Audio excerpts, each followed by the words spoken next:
Morning boys, it's Thursday and we've got some glorious sunshine to start the day. Not going to last though. We've had some biblical storms all night long, lots of wind, lots of rain. There's loads of branches and trees down. But due a gap in the weather today, there's going to be spots and showers, and then tonight it's going to pick back up again. I think we're going to have more torrential rain overnight, which is always good. I don't mind the bad weather at night because you don't see it during the day, that's all good. So Thursday today, we've got, what we at, 7:44. I've had breakfast at home, so I'm just going to grab a coffee when we get to work. We've got the Polo, obviously, that's had the sleepover. We've got to sort out the MIB unit and figure out why it's illuminating when the car's not on, or not working, whatever. There's clearly an issue inside it. I think we're going to be swapping this out for an aftermarket radio. But I'm going to do my due diligence and do a bit of investigation in the meantime. Make sure we've not got any cut cables or shorts, something like that. And then we have a girl coming in with her own dash cam, front and rear. I've got a fit for her. I want to say Olivia, I think that was her name. Justin's coming down with his Punto later on. He couldn't make it yesterday, so that's today. Swap a radio. The factory system I investigated the other week or the other day, it kind of failed, so we're going to replace it for an aftermarket one. I think a Pioneer, Mechless, DAB and Bluetooth. And then I've got 1,000,001 emails I've got to respond to again. Loads of messages, loads of messages. It's easy for me to say, Alex. Loads of messages and questions and queries. Let's sort that out. It's really cold today. Temperatures dropped off again. We had obviously the wet weather, which was up to about 16 degrees, and I think this morning, yeah, we had 8. Yeah, it's gone cold again. We are due some more Arctic winds. Maybe we'll get snow at Easter. You never know with this country. Every day is a surprise. But other than that, guys, I'm going to get off to the shop, and we'll talk in a bit. House news. Nothing's happening currently. We've had loads of people look at our place. Obviously interest rises are set to go up again, which means mortgages and borrowing is going to go up again, which restricts the prices of houses. Nothing new has really come onto the market. The bigger houses are still asking big money, like before the house drop, the price drop, and the little houses are kind of like ours. We don't know what to do. We've lowered our house price to put us in a different back bracket to look appealing to new buyers and things like that. We're getting lots of people look at it, but nobody's really taking. So I don't know whether that's just a gap in the market where people are a bit unsure of what to do, whether they're going to jump ship or not. But yeah, currently everything is still for sale. Some of the nice stuff we liked is gone. Broughton House is still available, hasn't sold because it's still at 500,000, and obviously that's like pre-drop prices. It's a lot of money for that house. But they're holding fast, and the other one next door to it is not sold either, so that's kind of like a bit of a given. But we're kind of stuck, just getting fed up in kind of house selling limbo, where you want to kind of move, you want to go, but at the same time no fish are biting. It's a pain in the bum. But anyway, off to work. I'll see you in a bit after a coffee. Morning everyone. Morning everyone. Right, got the first one in. It is a Seat Ibiza, and we've got to put customers' own dash cameras in it. Now they've bought these online, I'm guessing like a Amazon purchase. It's a company called iRoad, and Jesus Christ, doesn't this look like a copy of a Thinkware? So we've got front and rear camera. Even the leads look the same. So does the rear camera, a little bullet type. So we've got front and rear dash cameras to put in this car. Wire it up to the fuse box. But yeah, I'm just hysterically laughing about how close that looks to a Thinkware copy. Oh, the bootleg is real, everyone. The bootleg is real. So we got front camera to put in, obviously in the swept area at the front, left of the huge mirror that I've seen in here. Rear camera, swept area on the back. Oh, it's a car shop car. Let's get rid of that.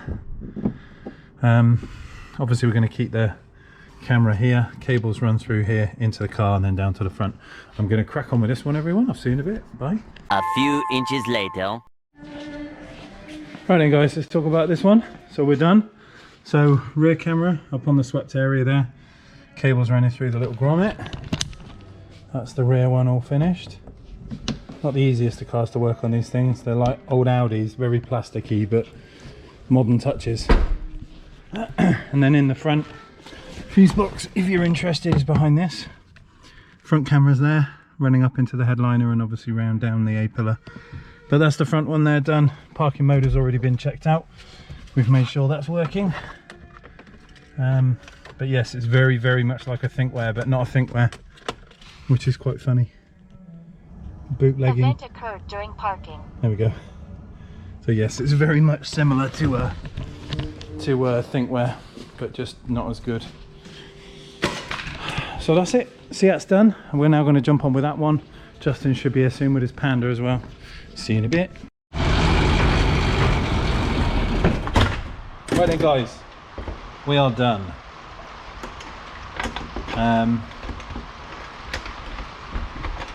Stuff has been picked up. Polo is having another sleepover. So I've spoke with a lady. What's basically happened is the lower MIB unit, let me just get a light on. So the lower MIB unit, this one here, which sits in the glove box just there, this is the culprit. This has gone faulty, so that will no longer work without the MIB unit. This is just a screen. So I've ordered the kit to go in here, the infotainment adapter, which will work with all of this, and then we're going to replace this for a Pioneer unit tomorrow. So that's a job to finish tomorrow. So the battery's disconnected again. The heavens have just opened. You can probably hear the rain. It's absolutely chucking it down, but it's gone 6 and I'm late. Need to get home. So I will see you bright and early tomorrow. We'll probably do a double bubble video for tomorrow, or latch this on for 2 days. So I'll see you in the morning. Bye. Early the next morning. Hey everyone. Alex has been a busy boy. It's the first time I picked up the camera and it's gone 2 o'clock. We've had 2 Audis in. This is the second one. Something else I had in this morning as well. Oh, T5. This one had a broken microphone and the unit wasn't performing right. This is a Kenwood 5020. So we've done a firmware update on it and it was due massive updates, and we've just changed the microphone because that had failed as well. So we've got a new one up there. Just checking everything is working by ringing the people next door and winding them up. And my stuff has arrived for the Polo, so we're going to get on with that next. I've pretty much got most of it stripped out. The DAB aerial is in, ready to go. We've got our fascia kit to put in, run this, run a microphone, all that fun stuff. And I will come back to you in a bit. See you soon. Right then boys, cracking on with a Polo. I'm having a right nightmare. So we've got our unit in and I've done a kind of test fit. Now unfortunately the way that this thing fits, it was actually short on this top corner here. So I've had to trim the fascia so that that button doesn't stick. And I've just sent a rather snotty email to Connect 2 because their camera's going down is costing me money and now their fascias aren't fitting properly. It's like the quality's gone out the window and I'm not having it. So I've just basically said, look, what are you doing? Because this is starting to get beyond the joke. But that said, we've managed to get the fascia fitting at a point where I'm kind of happy with it and I like where it is. We're just getting the microphone in for the Pioneer. This one's having a 360 Wi-Fi, CarPlay and Android Auto. That's probably Connect 2 telling me to get but yeah, it's becoming a bit of a ball ache if I'm completely honest. Like, I like my job, but I don't want to do everything twice. It's really starting to get on my tits. Right, so got a microphone in. Let's put the alarm infrasonics back where they need to be. You go under or over that. I think we're going to get some absolutely biblical rainstorm in a minute. It's been teasing for a little while and the sky's gone black. Yeah, it's just started raining. Oh, so we've got fascia in. I've built up the infotainment lead already. We're just going to get the DAB aerial through and everything behind the head unit, and then I've basically taken out the glove box where the radio was situated down here. I've extended all the cabling, which is this thing here. That's the head unit cabling that was kind of tucked over there and then into the back of the glove box. Obviously extended it over here ready for this stereo. We've also got pressure pads to go under here to operate the car's system with the infotainment lead. Unfortunately now none of these buttons stick. So I'm going to crack on with this. I'll come back to you in a bit. See you soon.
I'm not going to lie, that one tested my patience. You'll probably laugh. So basically, here's our car. It's done. Okay. So let me run through some stuff with you. So microphone, digital aerial, USB in the glove box, self-explanatory. We have the VW adapter, which is obviously displaying things like parking sensors on the standard factory screen. Steering controls all work. And then the car information works off these buttons. Now, weirdly, these can be swapped left to right, and you saw me messing around with them trying to actually get them in their correct space, which was a pain in the ass. Now, the way that the cable runs is it kind of comes in this side, goes 1, 2, 3, out the bottom, up there, and then 1, 2, 3. This side is upside down. The cable is supposed to go in the top and then down that one, but obviously you can't have the cable and there's not enough cable to go across the screen. So these three buttons are actually reversed, they're up the other way because the cable runs under here and then up the other side, as I would have thought that would make sense. Connect 2 don't offer any information on this section. They just tell you about the buttons. They don't tell you how they've got to be fitted, whether they sit in their plastic trim, all that sort of stuff. And I've had to shave this down here because the fascia is not wide enough and it was grabbing the heated seat button, which we've now obviously moved out the way by filing this down here. Now, he did say to me, Connect 2, when I kicked off with him, basically saying that this fascia is too short, it's too narrow, and he was saying, oh, you can file it out to make it fit. You can file stuff out to make it fit, but it doesn't stop you then messing up the spacing here, which I'm really particular about, because this is kind of obvious. You know, if you've got something out, it looks really bad from there and there, and obviously I'm a bit of a perfectionist and I don't like it when it's not. But that said, managed to get the fascia in. The fitment is it's a little bit frustrating, to be honest. I'm not like this. I'm not over the moon with it at all. It just doesn't sit. And their option is, you know, they're not really interested, which is a bit of a pain in the ass. So obviously I then, Muggins here, gets left with trying to make something fit. But it's in, it's done. I'm going to play around with this now and see if I can get this to stop popping out. which is going to be really f***ing annoying, and I will try not to explode. See you soon, everyone. Ta-da. Oh god, what a day. We're done. The bad weather has gone, the clouds have buggered off, and we've got a bit of blue skies. But man, did we have some biblical rain earlier. It was coming down cats and dogs. So the Polo is kind of there. She's picking it up tomorrow. We've had a cancellation already for tomorrow, unfortunately. Second time this guy's cancelled. So that's it now. No more chances. He either pays a full deposit or he doesn't come in again, because I can't keep just dropping money 24 hours ahead of the job, which is not on. But other than that, guys, I've had a little tidy up. Polo will be leaving tomorrow. New glasses are on, looking very dapper. I think they suit my moon head a bit better.